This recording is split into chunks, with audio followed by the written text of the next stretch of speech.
selaku pengacara anda pada hari ini, Amal Syifa, berterima kasih kerana sudi meluangkan masa untuk sesi wawancara bersama kami. Saya sangat bersyukur kerana dapat menemukan saudari Anis, saudari Farah dan saudara Syamil. Okey. Semua sihat? Berita yang perkara yang jarang didengari ataupun berlaku di persekitaran kita.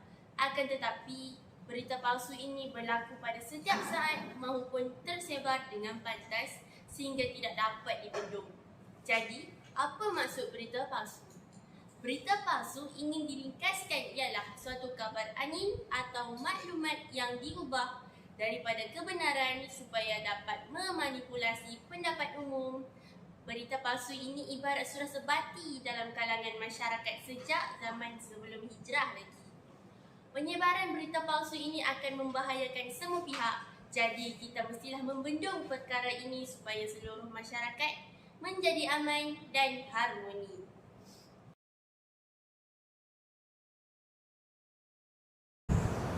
Dan ini bertepatan dengan surah Al-Hujurat ayat 6 yang bermaksud wahai orang yang beriman, jika datang kepada kamu seorang fasik membawa sesuatu berita, maka selidikilah untuk menentukan kebenarannya supaya kamu tidak menipukan sesuatu kaum dengan perkara yang tidak diingini dengan sebab kejahilan kamu mengenainya sehingga menjadikan kamu menyesali apa yang kamu lakukan. Baik, maafkan saya. Menurut saudari Anis, apakah pengetahuan saudari mengenai isu berita palsu ini? Boleh saudari terangkan? Baiklah. Terima kasih kepada saudari Syifa kerana telah memberi peluang untuk saya berkongsi sedikit tentang maklumat palsu. Assalamualaikum dan selamat pagi saya ucapkan kepada Cik Syifa. Maafkan saya saudari Syifa selaku moderator kita pada hari ini dan para panel serta para hadirin yang sekalian. Pada tahun lepas merupakan tahun pandemik COVID-19. Kita selalu dengar yang banyak berita palsu tentang COVID-19, terutamanya sekali tentang pengambilan vaksin COVID-19 di media sosial seperti Facebook, WhatsApp, Instagram dan Twitter. Menurut Kementerian Kesihatan Malaysia (KKM) yang kerap menyebarkan maklumat palsu mengenai pengambilan vaksin ini ialah anti-vaksin. Akan tetapi ada juga sesetengah yang bukan anti-vaksin tapi niatnya mahu menjatuhkan pihak yang bertanggungjawab seperti Dr. Nur Hisham Abdullah.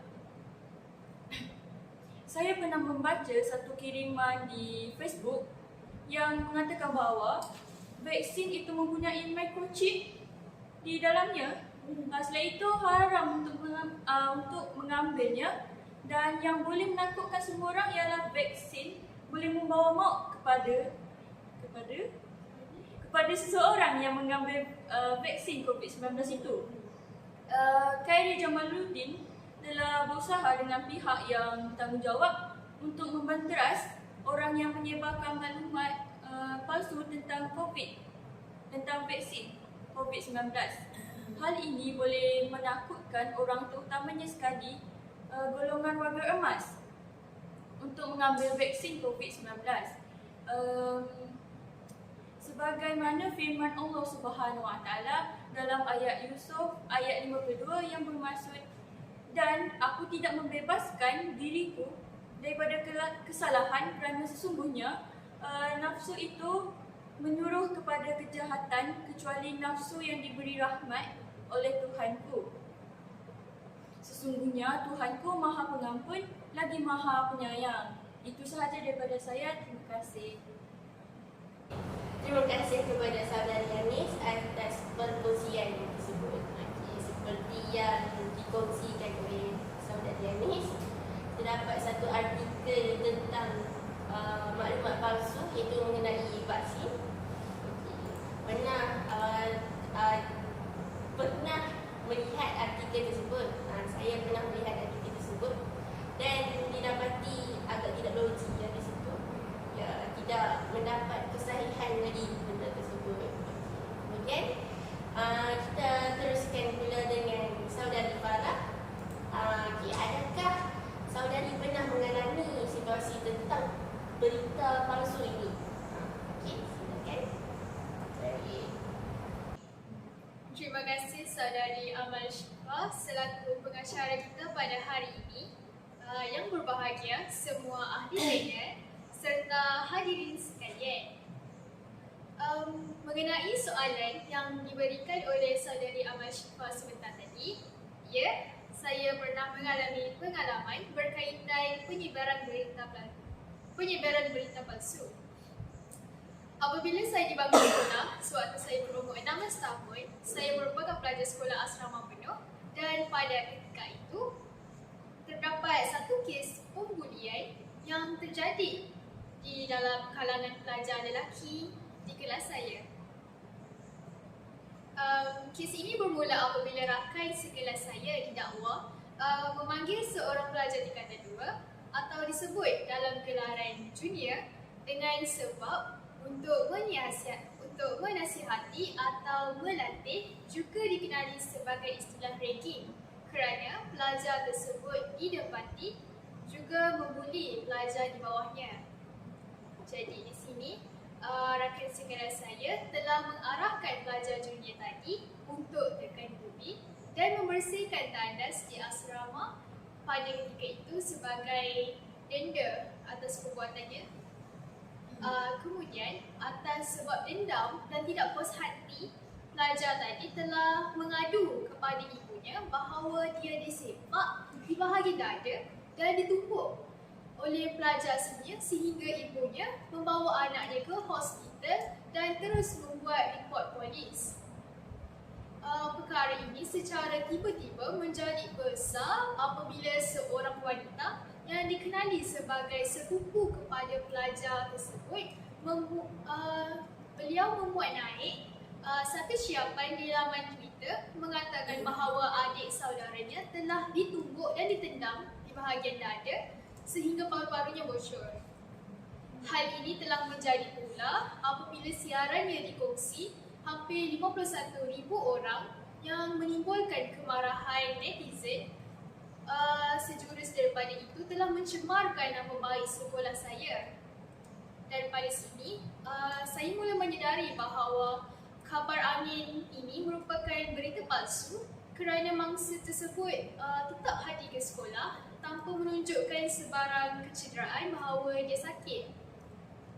Perkara ini juga telah menjejaskan masa depan rakan sekelas saya apabila mereka terpaksa dibuang sekolah serta ahli keluarga mereka dicemooh masyarakat apabila mereka terpaksa direman di lokap untuk membantu siasatan selama seminggu.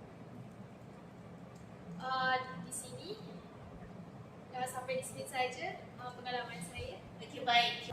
Okey, terima kasih saudari Farah. Agak sedih ya berita tersebut. Sepatutnya tidak patut terjadi. Zaman sekarang ni macam-macam. Baik, okey. Seterusnya kita bagi Encik Syamil macam mana? Ada pengalaman? Terima kasih saya ucapkan kepada Puan Polis yang mengikuti saya dalam program kita pada hari ini. Baik, sebelum saya memberikan serba sedikit berkaitan isu yang begitu biasa kita perdengarkan, iaitu berita palsu, saya ingin menceritakan tentang pengalaman saya sendiri mengenai berita palsu, kes berita palsu lah. Kisahnya terjadi pada tahun 2020 yang baru-baru saja, yang mana merupakan tahun yang begitu selalu dengan berlakunya pandemik COVID-19.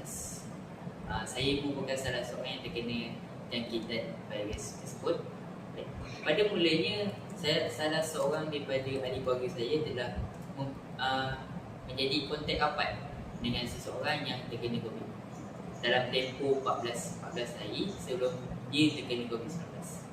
Akibat berlakunya kontak rapat ni, ahli keluarga saya perlu membuat saingan COVID-19 di pusat saingan lah. Setelah membuat saingan, semua ahli keluarga saya lah yang terlibat perlu menjadi kuarantin selama 7 hari pada masa itu.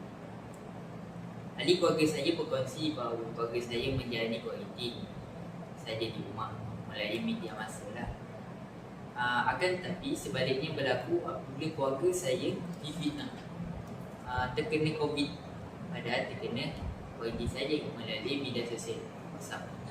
Oleh itu, keluarga saya memberitahu perkara yang sebenar bahawa keluarga saya hanyalah kontak rapat, bukan terkena COVID-19. Oleh itu, kita hendaklah berhati-hati dalam berkongsi sebarang perkara supaya tidak menimbulkan kekeliruan kepada masyarakat. Itulah nasihat saya. Terima kasih. Okey, baik. Suruhanjaya Komunikasi dan Multimedia Malaysia SKMMN telah menjalankan siasatan ke atas beberapa aduan yang diterima mengenai penyebaran SMS palsu. SKMM turut menggesa pihak-pihak yang bertanggungjawab dan yang menaja aktiviti sedemikian untuk menghentikan aktiviti tersebut dengan segera atau bersedia untuk menghadapi tindakan undang-undang. Hasil daripada pemantauan terhadap aduan yang diterima serta kes-kes yang dirujuk oleh Polis Diraja Malaysia PDRM kepada SKMM sejak kebelakangan ini, SKMM mendapati jumlah kenyataan yang berniat jahat dan palsu yang tersebar melalui SMS dan media sosial telah meningkat sejak kebelakangan ini. Justru, kita ingin mengingatkan orang ramai agar tidak mudah mempercayai apa yang mereka baca dalam talian dan menyemak dahulu kesahihan maklumat tersebut sebelum membuat sebarang pandangan atau kesimpulan mengenai isu berkenaan atau memanjangkan mesej berkenaan. Itu semua kata SKMM dalam satu kenyataan pada hari Selasa. Jadi di sini jika kita mendapat berita yang belum tentu kesahihannya, maka hendaklah kita menghiraukannya tanpa menyebarkan maklumat tersebut. Baik, seterusnya kita meneruskan wawancara kita dalam pusingan kedua, iaitu apakah ciri-ciri penyebaran berita palsu. Okey, kita teruskan kepada saudari Farah untuk menjelaskan. Terima kasih saudari Amal Syifa atas persoalan yang ditujukan sebentar tadi. Bagi saya, maklumat palsu dapat dikenal pasti berdasarkan ciri-ciri yang dapat dilihat apabila sesuatu berita itu tidak mempunyai sumber yang jelas. Perkara ini lebih jelas apabila kita sebagai pengguna media sosial yang dapat sesuatu mesej atau berita tetapi hanya menjadi penyampai kepada individu lain tanpa kita mengenal pasti terlebih dahulu siapakah sumber pertama yang mencipta mesej tersebut. Hal ini lebih-lebih lagi menjadi parah apabila disebarkan oleh pihak yang tidak dikenali atau pihak yang tidak bertanggungjawab. Perkara yang tidak mempunyai sumber yang sahih seharusnya tidak kita mudah percayai kerana perkara ini kadang-kadang membawa kepada fitnah ataupun mampu menjadi suatu keresahan kepada komuniti. Di sini saya dapat memberikan contoh ketika pasca pandemik COVID-19, Kementerian Kesihatan Malaysia atau dikenali sebagai KKM akan membuat kenyataan rasmi tentang angka jangkitan pada jam 5 petang setiap hari. Namun, pernah tular apabila pihak yang tidak bertanggungjawab mencipta ura-ura mengatakan lonjakan angka jangkitan. angka jangkitan yang tinggi sehingga mendatangkan keresahan seluruh rakyat Malaysia. Di sini tanpa kita sedar, sebenarnya kita juga merupakan salah seorang ejen penyebaran berita palsu. Di sini kita perlu pastikan kenyataan berita itu daripada sumber KKM, sebaliknya daripada sumber lain. Selain itu, sebagai pengguna media sosial, kita juga sering tidak merujuk kepada pihak yang betul dalam mendapatkan sesuatu berita. Rujukan yang tidak tepat merupakan ciri utama masalah penyebaran maklumat palsu berlaku dengan lebih berleluasa. Rakyat Malaysia, kita perlu bijak melayari akaun atau laman web yang berautoriti seperti laman web rasmi kementerian atau pihak kerajaan bagi mencari sebarang maklumat yang tepat. Kita juga perlu peka dengan kehadiran akaun palsu seperti akaun itu jarang memuat naik maklumat ataupun akaun tersebut telah melanggar aturan undang-undang sedia ada. Bagi saya itu sahaja daripada saya. Kita berbalik kepada saudari pengacara majlis.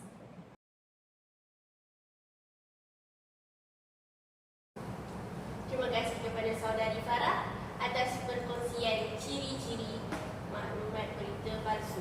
Baik, kita teruskan kepada saudara Syahmi untuk menceritakan tentang ciri-ciri berita palsu. Baik, bagi saya berita palsu ini amat berbahaya kerana mengakibatkan pelbagai kesan yang begitu serius, sehingga ada yang ingin membunuh diri kerana menjadi mangsa kepada berita palsu. Perkara ini boleh mengakibatkan kecemasan, kebencian dan pemusuhan antara masyarakat. Oleh yang demikian, saya akan mengupas bagaimana mengenal pasti sesuatu berita palsu itu sahih, berita itu sahih ataupun. Yang pertama, sumber yang kita terima kepada kita iaitu mempunyai ciri-ciri kesamaran dan tidak jelas. Perkara ini boleh dilihat daripada sumber rujukan dan cara penyampaian. Lazimnya sumber tidak benar ini tidak mempunyai sebarang pengesahan yang sah seperti daripada pihak Kementerian Multimedia yang menjalankan tugas untuk mengesahkan sebarang sumber itu benar. Dan yang kedua, selain itu, sumber yang disebarkan kerap diulang dalam akibat ingin mencari popularitas dalam kalangan masyarakat yang tidak bertanggungjawab ini biasanya menggunakan perkara yang sama untuk menyebarkan fitnah kepada orang lain. Contohnya, mereka membuat berita yang palsu yang cenderung kepada sesuatu pihak yang tertentu. Kebiasaannya berlaku kepada orang-orang yang ternama seperti artis, politik dan orang yang famous lah, popular. Ini berkemungkinan mereka membuat berita palsu ingin menjatuhkan tersebut kerana adanya rasa dengki dalam diri. Perkara ini perlu dielakkan sama sekali dalam diri kita sendiri. Dan itu saja untuk kita mengenal pasti dan ciri-ciri berita palsu.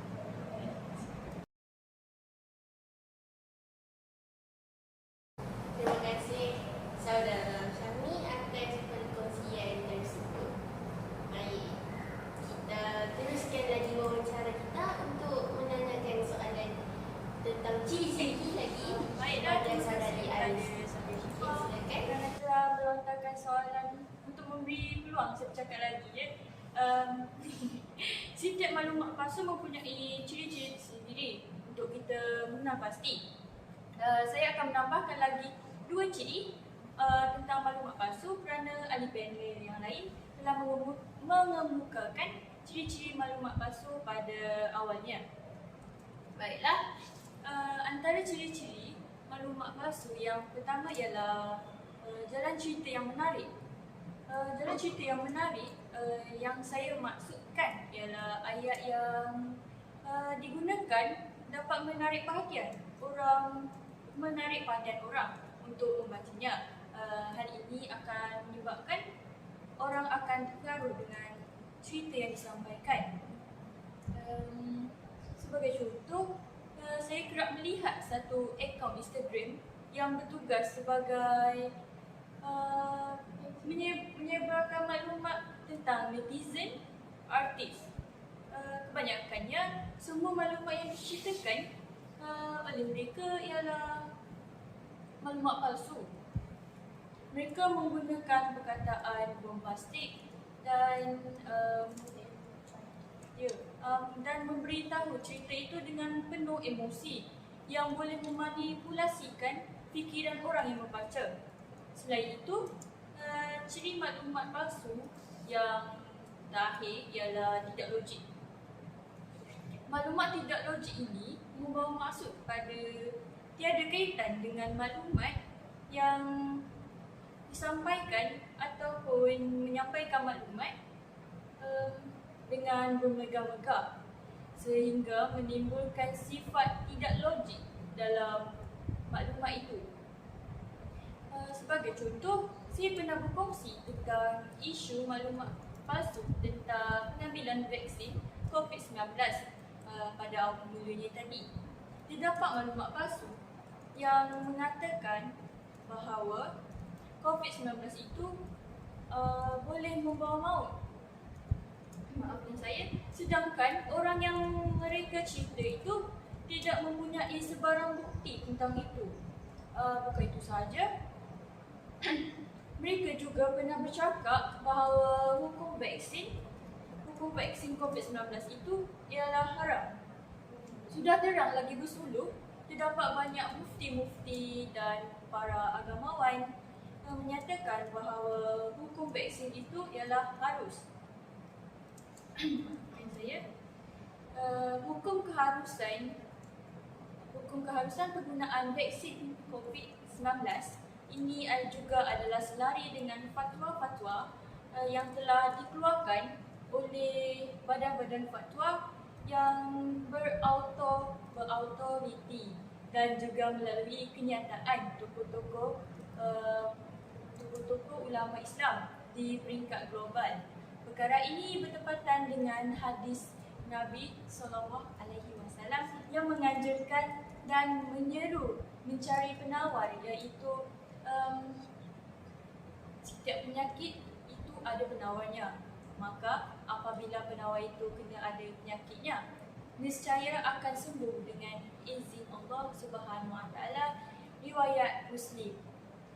Tegasnya, kita sebagai pembaca seharusnya berhati-hati dan peka dengan ciri-ciri maklumat palsu supaya tidak terpengaruh kepada maklumat palsu. Itu sahaja daripada saya. Terima kasih. Baik, terima kasih saudari Anis atas perkongsian tersebut tentang ciri-ciri penyebaran berita palsu. Baik, kita teruskan lagi dengan pusingan yang ketiga dalam wawancara kita, iaitu tentang punca. Baik, saya ingin mengajukan soalan kepada saudara Syahnu tentang apakah punca penyebaran berita palsu. Pada pandangan saya, berita palsu ini berlaku akibat daripada yang pertama, seseorang itu berkemungkinan mengalami sakit mental yang sehingga menyebabkan dia menyebarkan perkara yang tidak sepatutnya dia sebar. Menurut pakar psikiatri Dr. Mazlimat Yunus, beliau berkata bahawa mereka yang berbuat demikian ini juga akan mendapat kepuasan dari dalam diri apabila matlamat yang dirancang telah tercapai. Beliau juga berkata seseorang individu ini yang menghabiskan masa yang terlalu lama melayari internet boleh membuka peluang kepada tindakan menyebarkan berita palsu yang boleh dikategorikan sebagai jenayah nasional. Yang kedua, seterusnya, di Malaysia banyak orang yang menggunakan media media sosial tidak mengira usia yang kecil hingga lahir. Malangnya kesedaran terhadap etika penggunaannya masih rendah, di mana tahap literasi media dan informasi masih. Hal ini demikian berlaku kerana pengguna seperti kanak-kanak yang mereka hanya suka-suka menyebarkan berita yang menarik bagi mereka. Oleh itu, pendidikan berkaitan literasi media harus ditingkatkan, yang bukan sekadar kempen di TV, di televisyen dan media lain. Itu saya,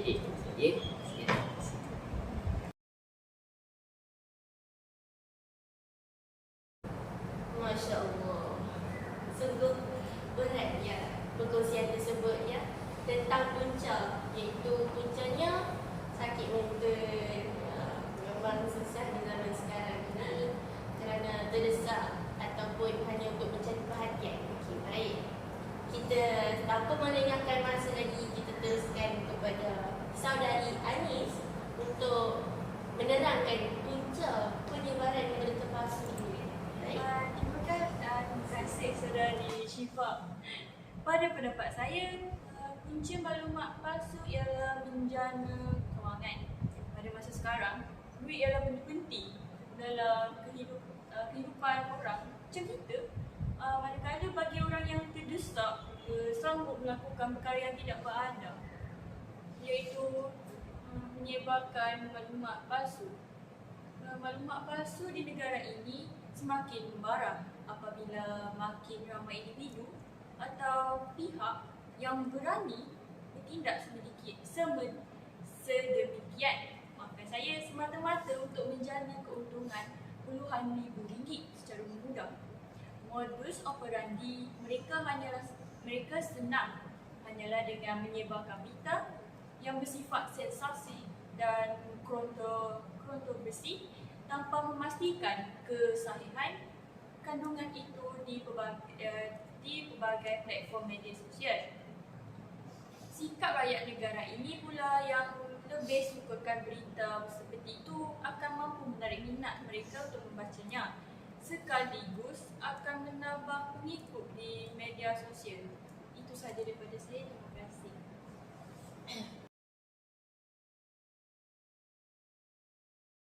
Baik, terima kasih saudari Anis atas menceritakan tentang punca. Terima kasih saudari Anis. Tentang menceritakan punca penyebaran berita palsu. Okey, seperti yang saudari Anis cakap, ingin mencapai pengikut di Instagram yang ramai sehingga perasaan ingin menyebarkan maklumat palsu tanpa kesahihan berita tersebut menyebabkan kontroversi di mana-mana sahaja. Ia memberi kesan yang sangat, memberi impak yang sangat besar. Okay, seperti yang dikatakan oleh saudara Syahmi tadi, sama juga seperti saudari Anis. Baik, kita teruskan dari punca ya, punca. Okey, kepada saudari Farah. Okey, silakan. Terima kasih saudari Amal Syifa. Pada pandangan saya, punca penyebaran maklumat palsu adalah kerana timbulnya kemarahan atau dendam dalam segelintir pihak yang tidak berpuas hati dengan pihak yang lain. Perkara yang terjadi berkaitan penyebaran maklumat berita palsu atau fitnah di media sosial pasti mempunyai agenda tersendiri, seperti ingin menjatuhkan sesebuah organisasi ataupun perasaan iri hati seseorang individu sehingga tergamak membuat spekulasi yang tidak benar ke atas sesuatu kenyataan media.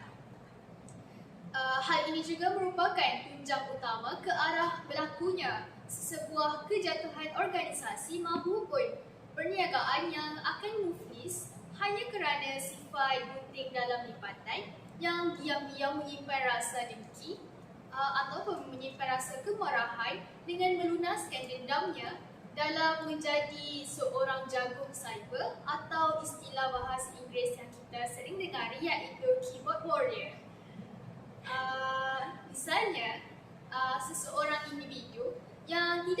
tanggungjawab ini telah menularkan sebuah pernyataan media di akaun media sosialnya tentang perilaku seorang pendakwah yang terkenal dan telah didakwa melakukan seks di luar tabi'i sehingga menjadi satu kes polis di negara kita baru-baru ini.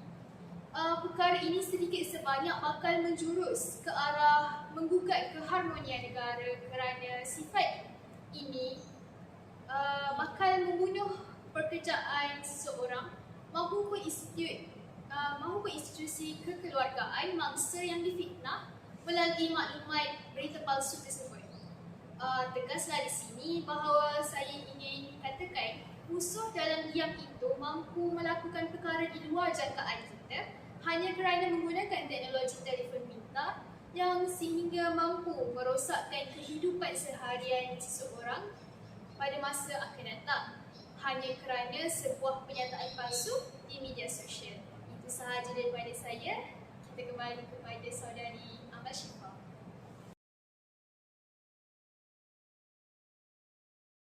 Baik.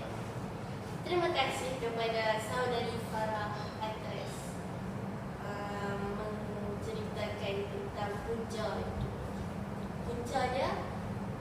puncanya daripada dendam yang tersirat dalam hati sehingga menyebabkan seseorang itu menjadi keyboard warrior. Dalam bahasa sekarang, baik, ia juga sangat bahaya. Dikatakan musuh dalam selimut. Okey. Ini juga tidak bagus untuk negara kita. Kenapa? Masyarakat perlulah mengamalkan sikap bertoleransi. Kemudian kita tanpa melengahkan masa lagi, kita meneruskan pusingan yang keempat, iaitu kesan penyebaran maklumat palsu. Dipersilakan saudara Syahmi untuk Jika ditanya kepada pendapat saya, kesan yang amat ketara ialah pada keselamatan masyarakat di negara kita. Antara kesannya ialah menyebabkan seseorang itu panik akibat menjadi mangsa berita palsu. Mereka akan merasakan diri mereka terancam kerana fitnah yang diberikan kepadanya. Seterusnya perkara seperti huru hara juga boleh berlaku akibat daripada penyebaran berita palsu. Sebagai contoh, berlakunya perkara yang tidak ingin mengambil vaksin di Malaysia akibat penyebaran berita palsu tentang vaksin yang begitu tidak logik maklumat. Kemudian mungkin ada yang berlakunya kebencian dan pergaduhan antara kita kerana menyebarkan fitnah yang tidak sepatutnya. Perkara ini boleh orang kata boleh melibatkan keselamatan semua orang jika berita palsu disebarkan itu amat serius jika berlaku pergaduhan. Lagi sekali, sensitiviti sesebuah perkauman juga akan terancam jika berlaku salah faham tentang perkauman. Ini boleh menyebabkan perpecahan kaum dan boleh menggugat keamanan sesebuah. Itu saja pendapat dari saya.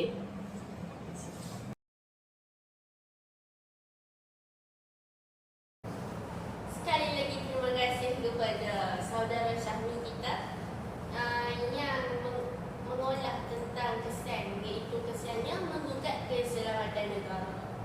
Okey, setuju dengan itu? Ya, setuju je. Kita teruskan lagi sebab kita pada hari ini dengan bertanya kepada saudari Anis kita. Terima kasih kepada saudari atas soalan yang diberikan oleh saudari Syifa. Baiklah, mengenai kesan penyebaran maklumat palsu ini, saudara Syahmi telah menjelaskan kesan tentang keselamatan yang boleh menggugat negara. Hari ini saya akan menjelaskan kesan penyebaran maklumat palsu kepada politik. Antara kesan penyebaran maklumat palsu kepada politik yang pertama ialah suasana akan tidak stabil. Hal ini kerana penyebaran maklumat palsu boleh menimbulkan kemarahan semua orang sehingga menyimpan dendam antara satu sama lain sampai satu tahap itu akan mencetuskan kegaduhan sehingga suasana itu menjadi tidak stabil. Oleh itu, penyebaran maklumat palsu ini merupakan perkara yang boleh memparahkan lagi suasana dan masing-masing akan hilang kepercayaan. Selain itu, maklumat palsu juga boleh menyebabkan negara menjadi kucak-kacir. Hal ini akan menyebabkan maruah negara tercela disebabkan maklumat palsu yang disebarkan oleh rakyat yang sanggup melakukan demi menjana pendapatan masing-masing. Maafkan saya. Ini menyebabkan negara luar enggan menjalinkan hubungan dengan negara ini atas sebab sikap rakyat yang menyebarkan maklumat palsu. Baiklah, kesan yang ketiga ialah pembangunan terbantul. Hal ini boleh kita kaitkan dengan perkara yang saya jelaskan tadi. Apabila negara tidak dapat menjalinkan hubungan dengan negara luar, hal ini akan mengganggu pembangunan kita serta negara kita akan ketinggalan dan tidak dikenali oleh negara luar lagi kerana negara lain dapat tahu yang negara ini melakukan kesalahan yang besar iaitu menyebarkan maklumat palsu. Baiklah, itu sahaja daripada saya. Terima kasih. Terima kasih saudari Anis atas penyampaian itu tadi. Baik, kita teruskan lagi kepada saudari Farah untuk menceritakan tentang kesan. Okey, baik. Terima kasih saudari Amal Syifa atas persoalannya kritis pernah saya dengari pada hari ini. Bagi menjawab persoalan tersebut, saya mendapati bahawa salah satu kesan penyebaran maklumat palsu ialah dari segi ekonomi negara kita. Baik, penyebaran maklumat palsu di media sosial memberikan impak yang paling besar kepada industri ekonomi negara kita. Perkara ini dikatakan kerana hal ini dapat memberikan kesan buruk yang menyebabkan keruntuhan sosioekonomi yang besar membangun ini. Pertama sekali, saya juga ingin ketengahkan bahawa maklumat palsu yang disebarkan di media sosial mampu merosakkan perniagaan orang lain. Sebagai contohnya, pernah terjadi di ibu kota apabila tular mengenai keraguan sijil halal di premis perniagaan sebuah kilang kordial minuman diwar-warkan di media sosial. Perkara ini terjadi apabila mereka tidak memiliki sijil halal serta kilang yang dikatakan tersebut kotor apabila tular sebuah siaran gambar botol kordial minuman tersebut mengandungi seekor cicak yang mati di dalam botol tersebut. Namun, di sebalik cerita itu, apabila disiasat, ianya merupakan berita palsu dan gambar tersebut telah disunting dan telah disebarkan. Hal ini telah menyebabkan kemerosotan penjualan dari kilang tersebut di sepanjang penyiasatan dilakukan sehingga kilang tersebut hampir muflis sebelum dibenarkan untuk beroperasi kembali. Kesan kedua dapat saya katakan pada hari ini ialah perkara ini akan menimbulkan ketakutan dan pembeli rakyat Malaysia akan panik. Hal ini pernah menggemparkan rakyat Malaysia apabila gambar-gambar yang tular menunjukkan suasana rakyat Malaysia yang membuat pembelian barang dapur yang panik, atau sering kita dengari satu frasa bahasa Inggeris ini iaitu panic buying. Ketika ketika itu tular satu berita palsu yang mengatakan bahawa negara akan diisytiharkan darurat sehingga menyebabkan bekalan makanan terputus di Malaysia.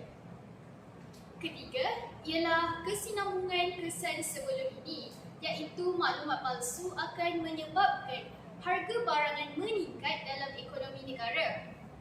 Di sini akan membuka peluang yang besar kepada penjual atau peruncit yang mengambil kesempatan atas berita palsu yang digelar tersebut. Mereka akan menaikkan harga barangan dapur, khususnya hal ini akan menyebabkan sistem ekonomi negara menjadi kucar kacir apabila negara dilanda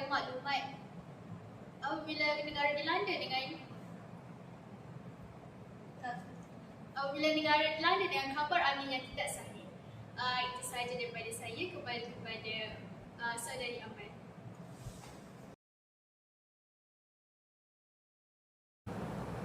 Terima kasih saudari Farah atas perbincangan tentang kesan itu tadi. Baik, kita teruskan lagi untuk persiapan yang kelima, iaitu cara. Kita ni membincangkan tentang cara untuk mengatasi penyebaran maklumat, penyebaran berita palsu. Okey, silakan. Baiklah, terima kasih kepada saudari. untuk menceritakan. Pada pendapat saya, terdapat pelbagai cara untuk mencegah penyebaran maklumat palsu. Semua pihak perlu memainkan peranan untuk berganding bahu bersama-sama untuk mencegah penyebaran ini.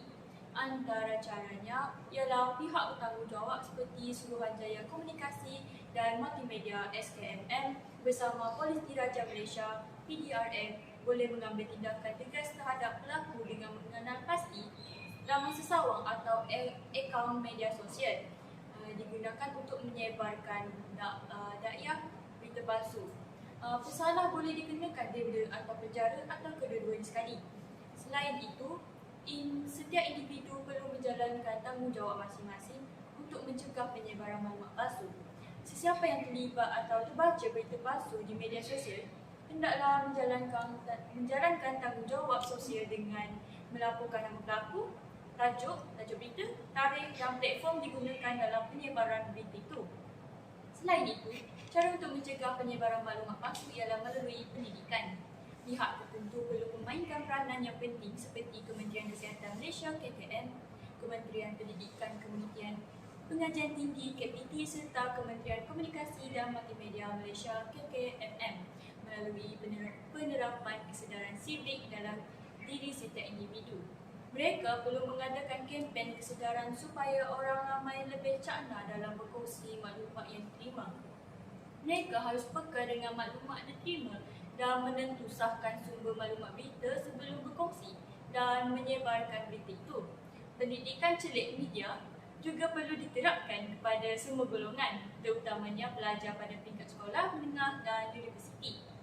Mereka perlu diajar tentang kepentingan celik digital menjadi pengguna bijak di laman sosial, menjadi pencipta kandungan dan pengguna yang bertanggungjawab serta tahu impak penyebaran berita palsu kepada diri sendiri, keluarga, masyarakat dan negara dalam konteks lebih menyeluruh. Oleh hal itu, semua pihak perlu memainkan peranan yang penting dan bekerjasama untuk mencegah penyebaran maklumat palsu ini daripada memberi impak negatif kepada semua orang.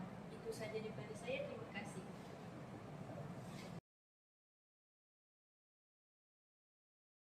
Baik, terima kasih kepada saudari Anis atas perkongsian tadi. Seperti saudari Anis dikatakan ialah tentang PDRM ataupun memasukkan undang-undang yang lain. Seperti yang dikatakan di sini ialah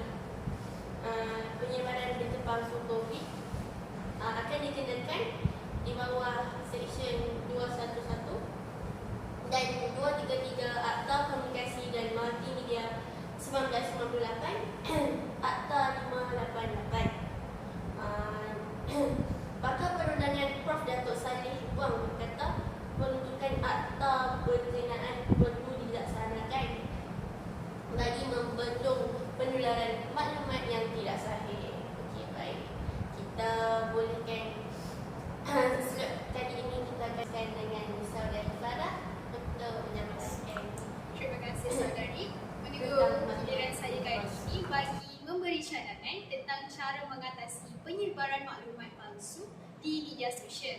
Di sini, saya dapat katakan bahawa masyarakat perlu menunggu kenyataan rasmi daripada pihak yang berkuasa dalam setiap tindakan berkaitan keselamatan, pendidikan maupun dari segi ekonomi.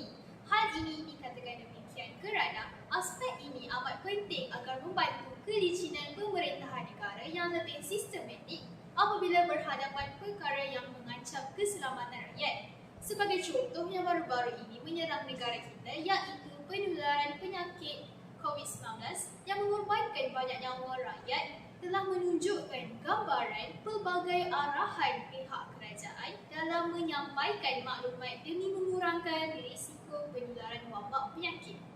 Di sini juga memperlihatkan pelbagai pihak kementerian membuat pelbagai kenyataan rasmi yang diwar-warakan di media sosial, di showroom radio maupun di berita yang ditayangkan di kaca televisyen.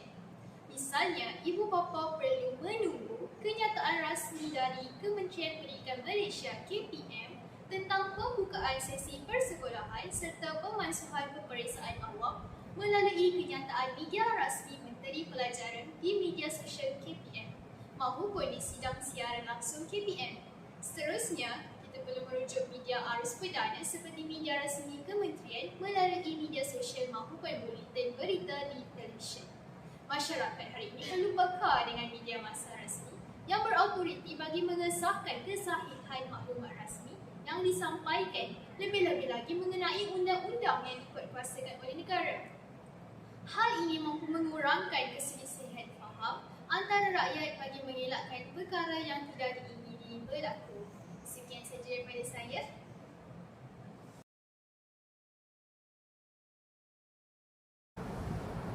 Baik, terima kasih saudari Farah atas perkongsian itu lagi. Dan kita teruskan lagi dengan saudara Syamil kita. Baik, terima kasih kepada saudari Syifa. Baik, pada pandangan saya, cara yang perlu dilakukan untuk mengatasi gejala penyebaran berita palsu ini adalah dengan yang pertama, sebagai rakyat Malaysia yang bertanggungjawab, kita hendaklah tidak berkongsi sebarang berita yang kurang sahih, yang kurang yakin kesahihannya. Jika kita berkongsi berita tersebut, kita akan menjadi salah seorang penyumbang kepada kesan buruk berita palsu. Justru, kita perlulah kongsikan berita dari sumber yang dipercayai sahaja. Ini adalah perkara yang sangat asas, namun ramai orang yang mengendahkannya. Mungkin mereka ketagihan suka klik, suka dan kongsi kerana berita yang mereka kongsikan jauh lebih hebat dari orang lain. Sebaliknya, kita perlulah melatih diri sendiri untuk mengelakkan daripada senang-senang menekan butang klik, butang suka dan kongsi di media sosial. Yang kedua, walau bagaimanapun sekiranya anda pernah menyebarkan sesuatu berita palsu sebelum ini, anda adalah cerita baik sekiranya anda memperbetulkan keadaan. Dengan hal ini, anda perlu memandang kongsi yang tersebut atau tinggalkan komen meminta maaf berita palsu atau sebagainya. Kemudian, periksa pula adakah kongsian anda dikongsikan oleh orang lain. Jika ada, anda akan mesej mengatakan perkara tersebut dan meminta mereka melakukan perkara yang sama seperti anda lakukan. Ya, memang penat dan leceh, tetapi kenalah ambil bertanggungjawab. Sebab berani buat, berani tanggung. Baik, itu saja daripada saya.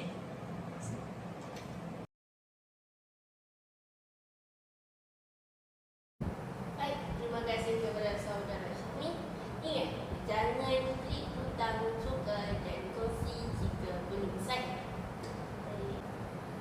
Baik, kita teruskan lagi dengan saudari Farah kita untuk merumuskan segala.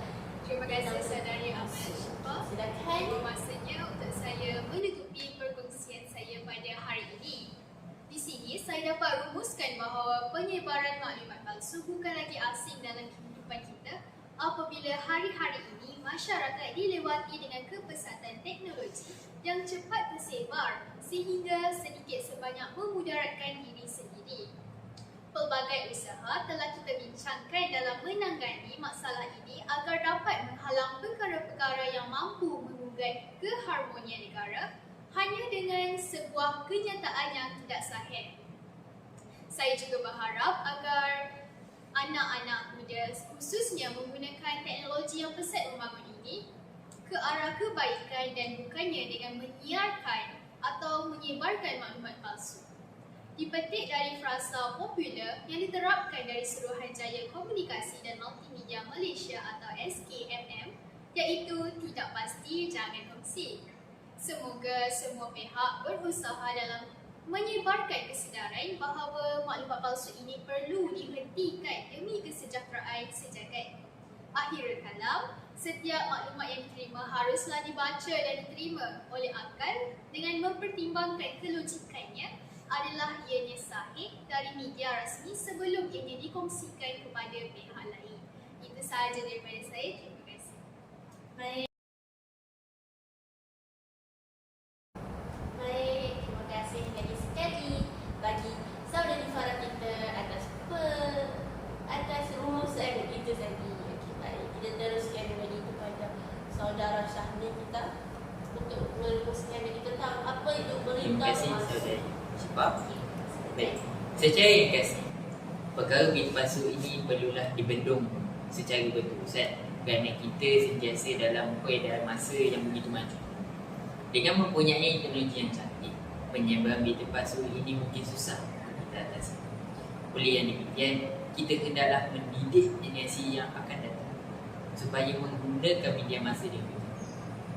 Selain peranan daripada keluarga, pihak pendidikan juga terus perlu memainkan peranan yang penting dengan mendedahkan keburukan tentang berita palsu ini kepada pelajar.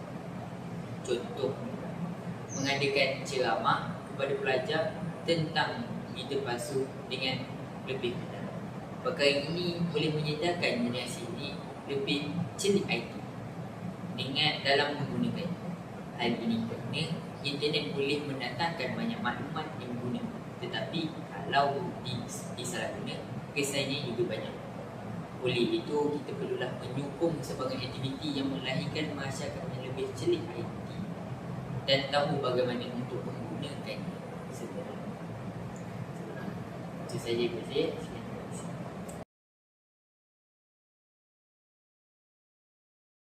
Okey, syabas saudara Syahni atas perkongsian itu tadi. Terima kasih. Okey. Seperti yang saudara Syahni cakap, beritahu IT amat penting ya, untuk keselamatan IT amat penting supaya tiada maklumat palsu, berita palsu yang disebarkan secara berluas. Okey, baik, kita teruskan lagi kepada saudari Anis. Terima kasih saudari Syifa. Sudah tiba masanya untuk saya menutup bicara saya pada hari ini. Kesimpulannya, maklumat palsu ini merupakan kesalahan besar, tapi kita tidak nampak kerana maklumat palsu ini boleh disebarkan melalui lisan dan secara maya. Oleh sebab itu, kita seharusnya membanteras perkara ini secara berterusan agar ramai orang rasa takut untuk menyebarkan maklumat palsu. Terdapat hadis yang bertepatan perkara yang dinyatakan. Abu Sa'id Al-Khudri radhiyallahu anhu meriwayatkan bahawa Rasulullah SAW bersabda, sesiapa di antara kamu melihat sesuatu kejahatan, maka hendaklah ia mengubahnya dengan tangannya. Sekiranya tidak sanggup, hendaklah dengan lisannya, dan sekiranya tidak sanggup, hendaklah dengan hatinya. Yang demikian itu mengingkarkan dengan hati adalah selemah-lemah iman. Hal ini kerana menyebarkan maklumat palsu boleh mendatangkan fitnah, dan fitnah merupakan salah satu dosa besar.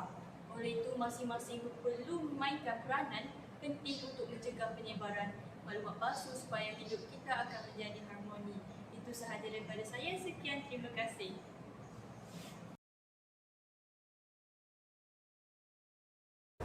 Baik, terima kasih. Kita juga telah mendengar apa yang disampaikan oleh saudara-saudari kita ini tentang pengalaman mereka, ciri, punca dan kesan dalam isu berita palsu. Rakit menjalar di dalam pasu, layu gelombak jatuh berdebar. Berita tular, berita palsu, sahihnya tidak cepat tersebar.